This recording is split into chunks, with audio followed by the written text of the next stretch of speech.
શું સરકાર દાખલ જમીન પરત મળી શકે ખરી? ઘણા બધા લોકોનો પ્રશ્ન હોય છે કે જમીનમાં જે છે તે સરકાર દાખલ થઈ ગઈ છે અને હવે તેને પરત મેળવવી છે. તો મિત્રો, જ્યારે તમારી જમીન સરકાર દાખલ થઈ જાય છે તો સૌપ્રથમ તો તમારે એ ચેક કરવાનું હોય છે કે જમીન શા માટે સરકાર દાખલ થઈ છે.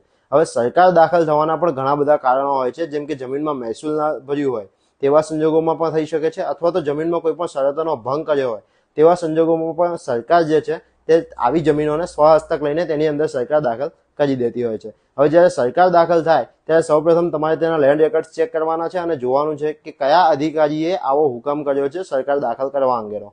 હવે જે તે અધિકારીએ જે હુકમ કર્યો છે તે હુકમને તમારે ચેલેન્જ કરવાનો છે અને લેન્ડ રેવન્યુ કોડની કલમ 37માં કલેક્ટરશ્રીને આવી જમીનનો નિકાલ કરવા અંગે પાવર આપેલા છે.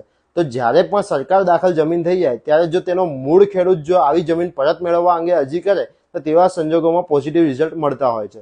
તો આવી રીતે તમે તમારી જમીન પરત મેળવી